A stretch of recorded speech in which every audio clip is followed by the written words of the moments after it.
आस्था के नाम पर जिस तरह से शिव भक्त कांवड़ियों ने सड़कों पर कोहराम मचा रखा है, उसकी एक और दिन अब यूपी के मुजफ्फरनगर में कांवड़ियों के तांडव का लाइव वीडियो आपको दिखा रहे हैं। कैसे कानून हाथ में लेकर सड़कों पर खुद को शिव भक्त कहने वाले कांवड़िए उत्पात मचा रहे हैं, वो जरा देखिए आप। कांवड़ियों के उत्पात की ये तस्वीरें नगर कोतवाली इलाके भगत सिंह रोड की हैं, जहां जरा सी बात पर कार सवार शख्स की जान पर बना है। दरअसल सड़क पर चल रहे एक कांवड़िए से कार टच होने के बाद उसके साथी उग्र हो गए और कार में जमकर तोड़फोड़ की। गनीमत यह रही कि इस बीच दूसरे कांवड़ियों ने किसी तरह कार सवार शख्स की जान बचाई और हुड़दंग मचाने वाले कांवड़ियों को शांत कराया।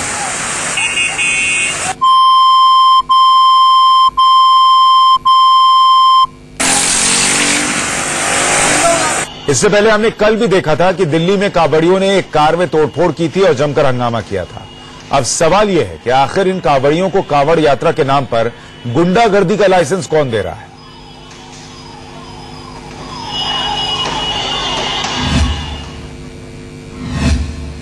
वहीं यूपी के बुलंदशहर में भी आज कांवड़ियों ने जमकर हुड़दंग किया है।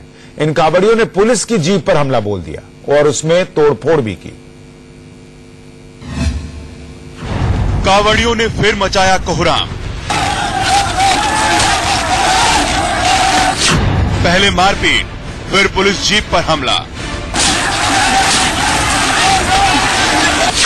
ये गुंडागर्दी नहीं तो और क्या है?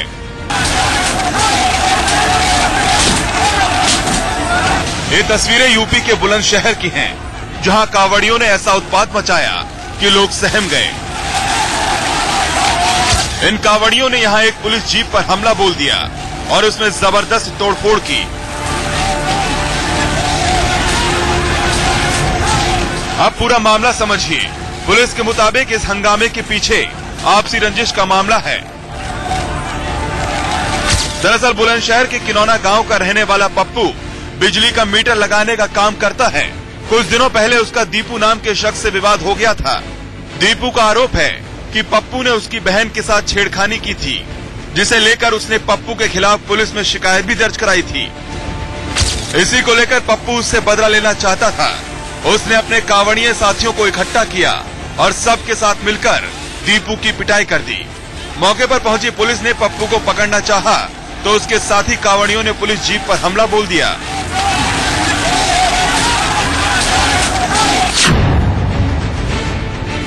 ये दो लोगों का आपस का मामला है। इसमें जो भी कांवड़ के वेश में हैं, ये लोग इसके साथी हैं पप्पू के, जिनकी पहचान कर ली गई है। 8 लोगों के विरुद्ध नामजद अभियोग पंजीकृत किया गया है। उनकी तलाश की जा रही है, शीघ्र ही उनकी गिरफ्तारी की जाएगी। कांवड़ के नाम पर मारपीट और तोड़फोड़ करने वाले करीब 10 हुड़दंगियों को पुलिस ने नामजद किया है और 50 अज्ञात लोगों के खिलाफ मामला दर्ज कर लिया है।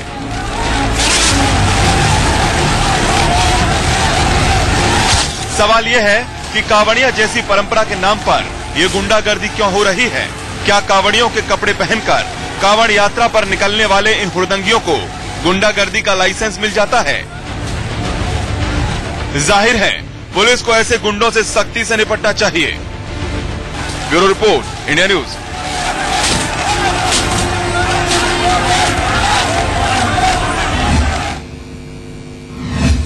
पुलिस को सख्ती से निपटना तो चाहिए, लेकिन अगर पुलिस सख्ती से निपट रही होती तो ऐसी गुंडागर्दी की तस्वीरें देश के अलग अलग हिस्सों से नहीं आती। कांवड़ियों की इस गुंडागर्दी के बीच एक और तस्वीर है जो तेजी से वायरल हो रही है। यूपी के कई जिलों में अधिकारी कांवड़ियों पर फूलों की बारिश कर रहे हैं। मेरठ जोन के एडीजी प्रशांत कुमार ने कांवड़ियों पर फूलों की बारिश की। सवाल यह है कि ऐसे गुंडों पर फूलों की बारिश क्यों?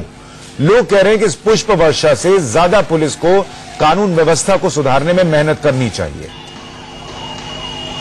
तो दोनों तस्वीरें स्क्रीन पर हैं, उधर पुष्प वर्षा और इधर गुंडागर्दी। और जब पुलिस वाले ऐसी गुंडागर्दी करने वाले कांवड़ियों पर फूल बरसाएंगे तो कानून व्यवस्था ये कांवड़िए मेंटेन करेंगे, इसकी उम्मीद की ही नहीं जा सकती।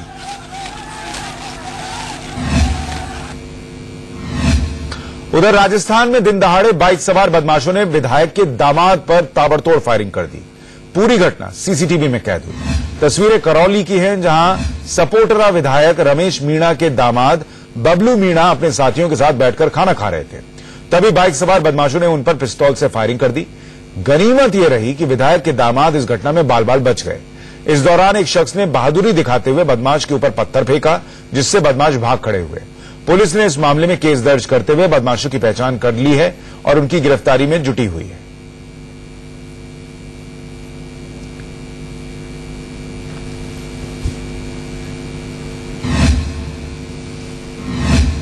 और बात यूपी में समाजवादी पार्टी के कार्यकर्ताओं के थप्पड़ कांड की। मथुरा में पीडब्ल्यूडी के दफ्तर में एक सपा कार्यकर्ता ने थप्पड़ जड़ दिया और उन पर स्याही भी फेंकी। इस दौरान सपा कार्यकर्ता ने पीडब्ल्यूडी कर्मचारियों के साथ मारपीट भी की। दरअसल सपा कार्यकर्ताओं का आरोप है कि अखिलेश यादव जब सीएम थे तो उन्होंने मथुरा में कई योजनाओं का शिलान्यास किया था, लेकिन योजनाओं के इन शिलापट को पीडब्ल्यूडी विभाग ने अब तक लगाया ही नहीं, बल्कि उन पर काली स्याही पोत डाली। जैसे ही यह खबर सपा नेताओं को लगी तो वो भड़क उठे। पीडब्ल्यूडी के एक्सीएन सुदर्शन कांत वर्मा के खिलाफ नारेबाजी करते हुए दफ्तर में जबरदस्ती घुस गए और एक कार्यकर्ता ने उन पर थप्पड़ जड़ दिया। इस दौरान मारपीट में कर्मचारी बुरी तरह घायल हो गया, जिसे फौरन अस्पताल में भर्ती कराया गया। इसके बाद मौके पर पुलिस और सिटी मजिस्ट्रेट पहुंचे और मामले को शांत कराया गया।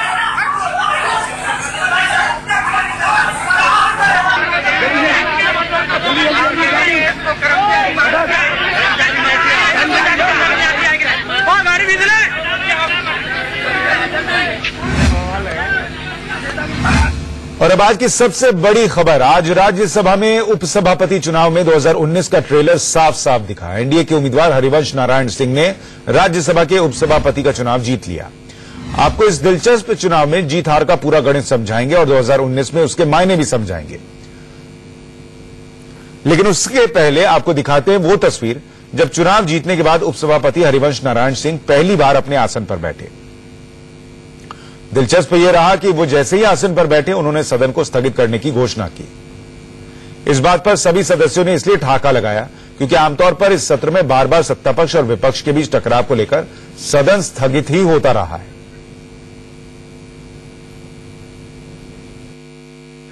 Adjourned to meet again at 2 p.m.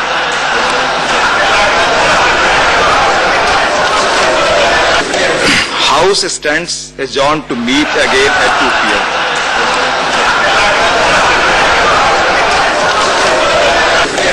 House stands adjourned to meet again at 2 p.m.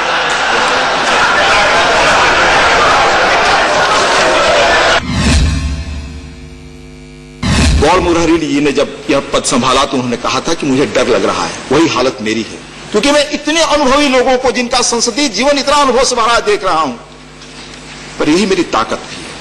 ताकत है कि आप सब लोग रास्ता बताएंगे, रूल्स प्रोसीजर हम मिलकर कैसे आगे बढ़ें। आप साथ हैं, मैं यकीन दिलाता हूं कि हम सब मिलकर सदन को बेहतर से बेहतर चलाने की कोशिश करेंगे। निष्पक्ष होकर सदन चलाने में जो मैं कर सकता हूं, आपके सहयोग का स्वागत करूंगा, आपके सुझावों का स्वागत करूंगा। मैं उसी रास्ते चलाने की पूरी कोशिश करूंगा। राज्यसभा के उपसभापति पद के चुनाव में एनडीए के हरिवंश जीत गए। उनके सामने कांग्रेस के बीके हरिप्रसाद मैदान में थे, लेकिन उनकी हार हुई। राज्यसभा उपसभापति चुनाव में एनडीए ने बहुमत के जादुई आंकड़े से दूर होने के बावजूद भी जीत के लिए जरूरी सीटों का जुगाड़ कर लिया। उपसभापति पद के लिए हुए चुनाव में मौजूद 244 राज्यसभा सदस्यों में से 232 सांसदों ने हिस्सा लिया। इनमें से 125 सदस्यों ने एनडीए कैंडिडेट हरिवंश को वोट किया, जबकि कांग्रेस के बीके हरिप्रसाद को 105 वोट मिले। इस तरह एनडीए कैंडिडेट ने 20 वोटों से जीत हासिल कर ली। 2 सदस्य जहां वोटिंग के दौरान गैर हाजिर रहे, वहीं विपक्ष के कई दलों ने वोटिंग में हिस्सा ही नहीं लिया।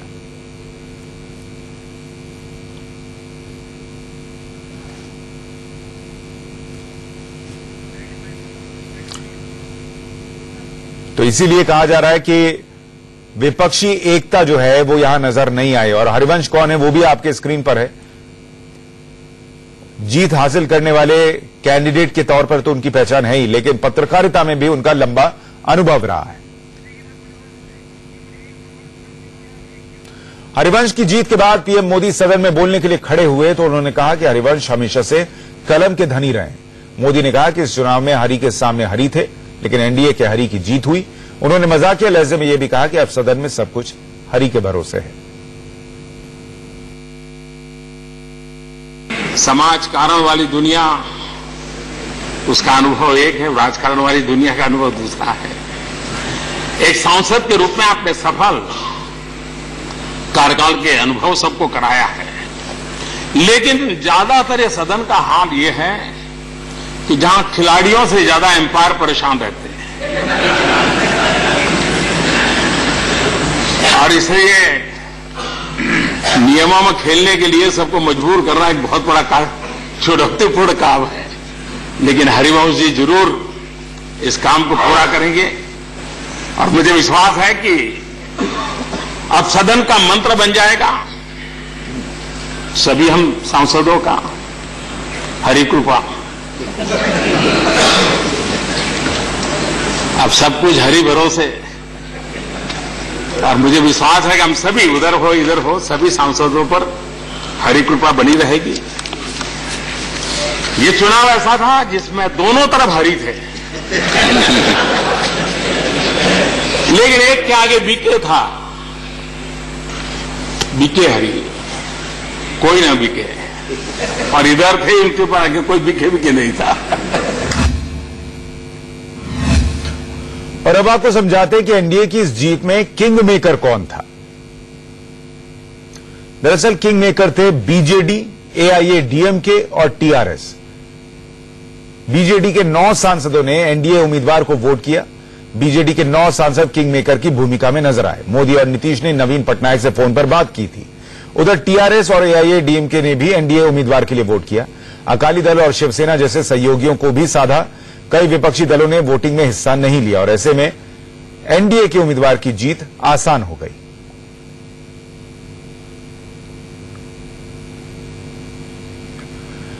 एनडीए कैसे भारी पड़ी, जरा उसको समझिए। मोदी और नीतीश ने नवीन पटनायक को साधा, बाकायदा उन्हें फोन किया गया। टीआरएस और एआईएडीएमके ने भी एनडीए उम्मीदवार के लिए वोट किया। अकाली दल और शिवसेना जैसे सहयोगी साथ रहे, उन्होंने इस वक्त पर तेवर नहीं दिखाए और वोट एनडीए के लिए किया। कई विपक्षी दलों ने वोटिंग में हिस्सा नहीं लिया, जिसकी वजह से विपक्ष का उम्मीदवार हार गया। कमजोर क्यों पड़ी कांग्रेस? क्योंकि सभी विपक्षी दलों को कांग्रेस अपने पक्ष में जोड़ नहीं पाई। टीडीपी ने समर्थन दिया, लेकिन एआईएडीएमके, टीआरएस और बीजेडी को वो साध नहीं पाई। आम आदमी पार्टी, वाईएसआर कांग्रेस, पीडीपी विपक्ष में रहते हुए भी कांग्रेस के साथ नहीं आए। आम आदमी पार्टी तो ये तक कहती रही कि राहुल गांधी नरेंद्र मोदी से गले मिल लेते हैं, लेकिन अरविंद केजरीवाल को वोट। प्रभारी वित्त मंत्री पीयूष गोयल ने कांग्रेस पर तंज कसते हुए कहा कि अगले चुनाव में इनके 4 सांसद भी नहीं बचेंगे। इस पर लोकसभा में कांग्रेस नेता मल्लिकार्जुन खड़गे भड़क गए।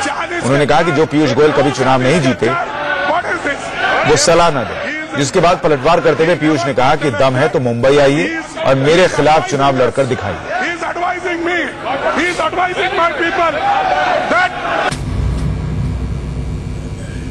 ये कॉर्पोरेशन में इलेक्ट नहीं हुए और हमको बोलते हैं ये कॉर्पोरेशन में इलेक्ट नहीं, ऊपर से टपक आते, ऊपर से टपक पड़ते हो और हमको बोलते हैं 40 के 4, 40 के 4। What is this?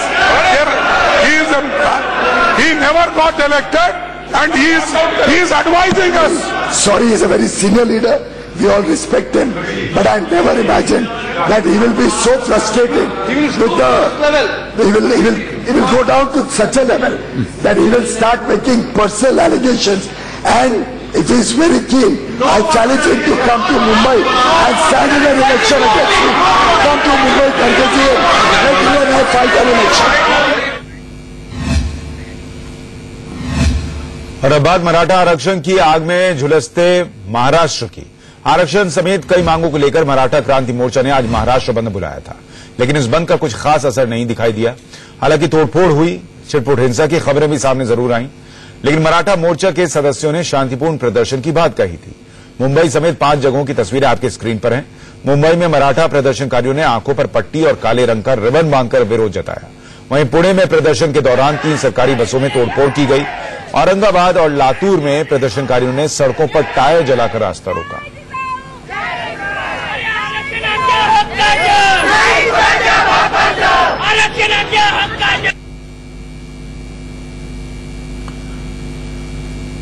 तो जहां जहां बंद का व्यापक असर दिखा, आज उसकी तस्वीर मैप के जरिए हम आपको दिखा रहे हैं। मुंबई, पुणे, लातूर, नागपुर और कोल्हापुर, जहां पर बंद का असर देखने को मिला, लेकिन यह बहुत बड़ा असर रहा हो ऐसा भी नहीं कहा जा सकता।